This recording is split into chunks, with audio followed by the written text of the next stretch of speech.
पुन्हा एकदा एक छान अशी कुर्ती शिवणार आहोत। तर त्यासाठी आपल्याला लाइनिंग फॅब्रिक आणि मेन फॅब्रिक लागणार आहे। हा माझा साडीचा लेफ्टवर फॅब्रिक उरलेला आहे, त्याच्यापासून मी हा छोटासा कुर्ता शिवते माझ्या बहिणीसाठी। तर संपूर्ण व्हिडिओ बघा। आपल्या चॅनलला अजूनही सबस्क्राइब केलं नसेल तर चॅनलला सबस्क्राइब करून घ्या अशाच व्हिडिओच्या अपडेटसाठी। तर चला सुरू करूया। पहिल्यांदा आपल्याला लाइनिंग फॅब्रिक आहे, आपलं अस्तरचं फॅब्रिक आहे ते डबल ठेवायचं आहे असं, आणि जी फोल्डेड बाजू आहे, बंद बाजू आहे ती आपल्याकडे ठेवून घ्यायची आहे। आता मी दाखवते व्हिडिओ बघा। असं 4 फोल्डमध्ये आपल्याला ठेवून घ्यायचं आहे। आणि आता आपण पहिल्यांदा शोल्डर मार्किंग करणार आहोत। शोल्डर मी हे 7 सेंटीमीटरवर मार्किंग करते, इथे बघू शकता। त्यानंतर आता आर्म होल आहेत, आपली जी बाई आहे ती सुद्धा मी 7 सेंटीमीटरवरच मार्किंग करते, बघू शकता। असं आपल्याला मार्किंग करून घ्यायचं आहे। आणि त्यानंतर आता छाती माझी 38ची आहे, तर 38चा मला चौथा भाग काढायचा आहे। तर आपण 38 भागिले 4 असं तो येणारा जो अमाऊंट आहे तो आपला चौथा भाग असतो। माझी 9.5 सेंटीमीटर आहे, तर मी 9.5 सेंटीमीटरवर मार्किंग करून घेते। नंतर आपल्याला घ्यायचं आहे आपले अंडर बस्ट, जी आपली कंबर आहे तिथला भाग घ्यायचा आहे। ती आहे माझी 32ची, तर त्यानुसार त्याचा चौथा भाग मी घेते, 8 सेंटीमीटरवर मार्किंग करते। आणि त्यानंतर आपले हिप्सचं माप आपल्याला कुर्तीमध्ये काढून घ्यायचं असतं। तर हिप्सचं माप मी आता वरतून 15 सेंटीमीटर घेते आणि त्याच्या खाली अजून 2 सेंटीमीटर 17 सेंटीमीटरवर एक मार्किंग करून तिथून मी आता हिप्सचं माप काढते। हिप्स माझे 41 सेंटीमीटर आहेत, तर त्याचं मी 10 सेंटीमीटरवर मार्किंग करून घेते आणि लाइनिंग फॅब्रिकवर पहिलं मार्किंग करून घेते। आता आपलं संपूर्ण मार्किंग झालेलं आहे। मेन जे घ्यायचं आहे तर आपल्याला मार्किंग करून ते, तर आता मी हे पट्टीने स्केलने संपूर्ण जॉईन करून घेते।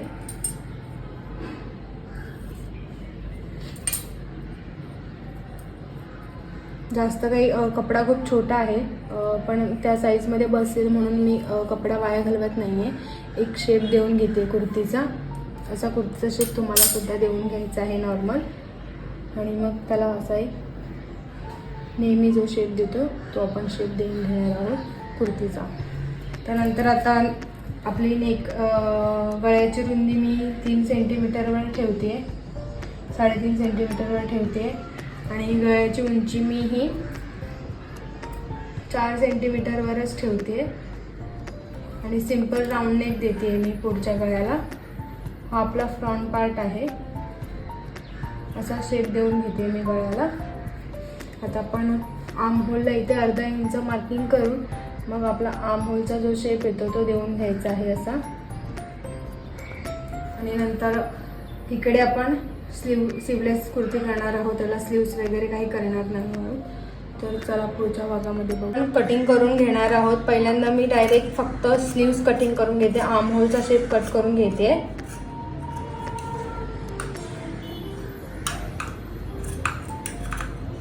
असा शेप तुम्हाला सुद्धा कट करून घ्यायचा आहे। कपडा खूप कमी आहे, तर त्यामुळे मी जास्त एक्स्ट्रा काही फॅब्रिक ठेवलेलं नाही आहे।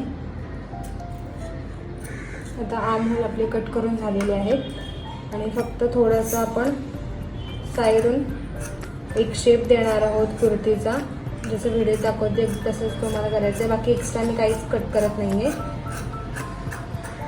फक्त एवढंच कट करून घेतलेलं आहे मी, बघू शकता। त्यानंतर आता आपण हे दोन्ही पार्ट वेगवेगळे करून घेणार आहोत। हा फ्रंट पार्ट आपला आहे आणि हा बॅक पार्ट थोडासा मी गळा बॅकलेस करायचा आहे मला, तर त्यामुळे मी अजून जे आपलं गळ्याची डिझाईन आहे ती कट करून घेत नाही आहे।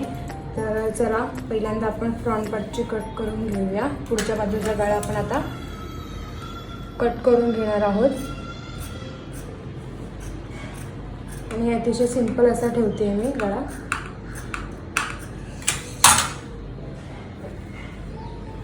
हा आपला फ्रंट पार्टची कटिंग झालेली आहे, बघू शकता तुम्ही। आता पुढची बाजू मी ही आपल्या बॅक पार्टला ठेवलेली आहे आणि आता इथे आपण नेकविथचं माप काढून घेणार आहोत। गळ्याची रुंदीचं माप मी मार्किंग करून घेते, बघू शकता तुम्हाला सुद्धा असंच करून घ्यायचं आहे। आणि हा माझ्या बहिणीसाठी शिवते, ऑलमोस्ट आमचं मेजरमेंट सारखंच आहे, तर मी माझ्या मेजरमेंटने तिचं मेजरमेंट काढते, पण कुर्ती तिच्यासाठी शिवते मी। तर आता हा आपला बॅक पार्ट आहे. बॅक पार्ट असं मी फिरवून घेते आणि बॅक पार्ट थोडासा बॅकलेस करायचा आहे मला. तर त्याची उंची मी साधारणतः 7 सेंटीमीटरची ठेवते. 7-7.5 सेंटीमीटर ठेवून घेते. आता आपण इंची काढलेली आहे. आता आपण एक चौरस आकार देऊन घ्यायचा आहे आणि अशी सरळ आता पूर्ण गळा आपण आता जॉईन करून घेणार आहोत. आणि आता गळ्याला थोडीशी राऊंड आकार देऊन घेणार आहोत.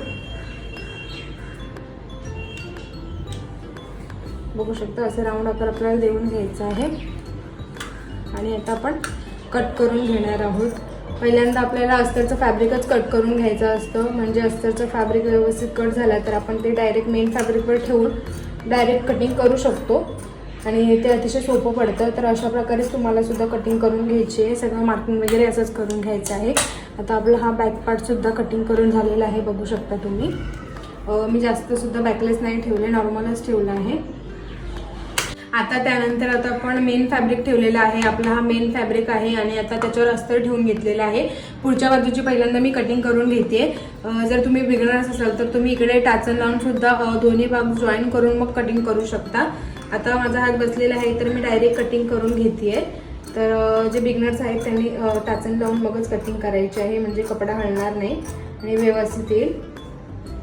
आता मी जरासा टॉप फिरवून घेते आणि त्याला व्यवस्थित सेट करून घेते. आता आपण आर्म होलची कटिंग करून घेऊया.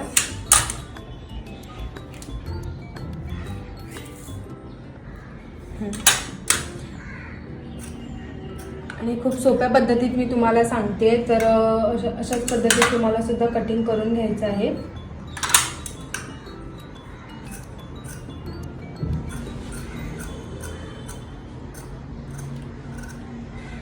आता आपला फ्रंट पार्ट कट करून झालेला आहे. हा पुढची बाजू आपली इथं कटिंग करून झालेली आहे. आता आपण बॅक पार्ट सुद्धा असंच ठेवून कट करून घेणार आहोत. तर आता स्टिचिंगकडे जाऊया आपण पुढच्या व्हिडिओमध्ये. तर चला. तर आता आपलं बॅक पार्ट आणि फ्रंट पार्ट म्हणजे पुढची बाजू आणि मागची बाजू दोन्ही आता कट करून झालेले आहे. आता आपण शिलाई मारणार आहोत. तर चला शिलाईकडे जाऊया. आता आपण शिलाई मारून घेणार आहोत. आपली जी बाहेरची बाजू आहे ती आतल्या साईडला आपण ठेवून घेणार आहोत आणि त्याच्यावर आता आपण अस्तर ठेवून घेणार आहोत. व्यवस्थितरित्या सेट करून घ्यायचं आहे आपल्याला अस्तर आणि मेन फॅब्रिक. आणि मग आपण संपूर्ण गळ्याला शिलाई मारून घेणार आहोत.